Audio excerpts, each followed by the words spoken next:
With the college football playoff expanding to 12 teams, every team out there has been given a bigger opportunity. However, not by a whole lot. Despite expanding by 8 teams, 91% of FBS teams will still miss out. I know it's still early in the season and a lot can happen, but these 11 teams got eliminated from the playoff discussion this weekend. Before we get to today's video, make sure to hit that subscribe button and turn on those notifications if you're new to my channel. If you're watching this video, odds are you love college football, and odds are you aren't subscribed to my channel, so make sure to subscribe to one of the best college football communities here on YouTube. Also, I want to share a quick clarification on why I have these teams being eliminated from contention. Looking back at the records following championship weekend, it looks like you can only afford 2 losses, and that's going to be really generous. So at the absolute most, all of these teams in today's video can afford only 1 more loss the rest of the way, but again, that still might not be enough. There might only be a couple of 2-loss teams that get an opportunity of reaching the college football playoff, so a second loss the rest of the way is likely going to eliminate every team on this list. In 2023, only 12 Power 5 teams had 2 or fewer losses following championship weekend.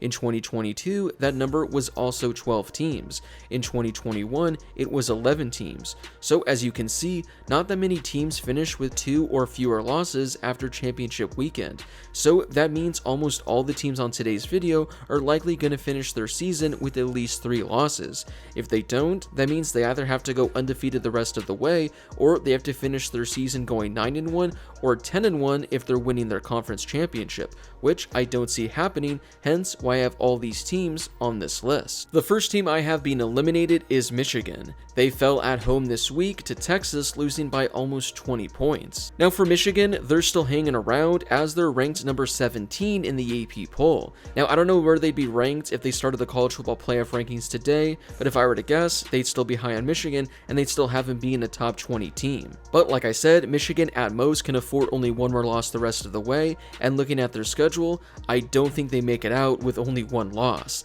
They still have to play USC, Washington, Oregon, and Ohio State. Now, if the Wolverines somehow manage to win out, they'll clearly be a playoff team, but like I said in my top 25 video, I don't think Michigan has looked good at all this season, so I don't think they're going to win out, and I definitely see at least a couple losses on this schedule. Notre Dame had the biggest upset of the weekend, and it might turn out to be the biggest upset of the entire college football season. They were a 28-point favorite at home to Northern Illinois, but they lost by 2 points. Notre Dame already had a difficult journey to reach in the college football playoff because they're not in a conference, so they don't even get a guaranteed spot. Everyone was talking about how easy their schedule was the rest of the way, but losing a game like this to Northern Illinois, it almost wipes them out entirely. If Notre Dame just has 1 more loss the rest of the season, I think that guarantees their exit from the college football playoff. Now luckily for them, their schedule is still easy, but they have a couple difficult matchups remaining. I get it, they have only 1 loss, but it was a really bad loss, and I just find it really hard for Notre Dame to get the edge at the moment over a lot of other teams. NC State was blown out this weekend as they fell to Tennessee by 41 points.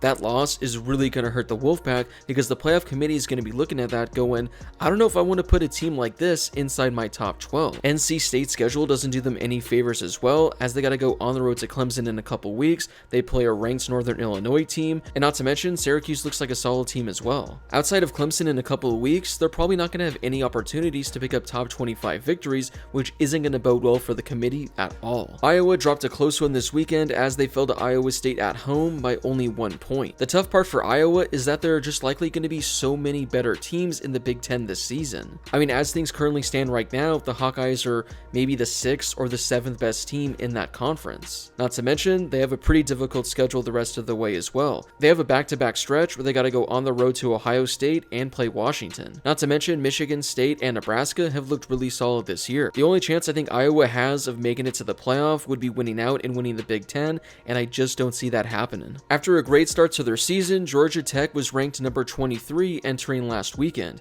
but they fell on the road in a close one to Syracuse, and now their season may be shot. This is a rough loss for Georgia Tech considering it was a conference matchup. Not to mention, when you look at the rest of their schedule, it's going to be really difficult for them to potentially win out or even afford 1 loss. You have matchups against Louisville, Notre Dame, Miami, and Georgia. It's safe to say Georgia Tech has at least 1 loss left in them, and I think it's safe to say they have at least 2 losses left in them. I'm not sure how many people out there thought Auburn had a realistic chance of reaching the college football playoff, but this loss this week really eliminated their chances. They fell at home to Cal, losing by 7 points. Now, if you're an SEC team, you're going to have to win a lot of games if you want to have any opportunity. And for Auburn, they're going to win games, but they're also going to have a lot of losses as well. I mean, look at their remaining schedule. They got a stretch where they play Arkansas, Oklahoma, Georgia, and Missouri, not to mention they end their season on the road at Alabama. Again, stranger things have happened in college football, you just never know, but I don't think Auburn is going to finish their season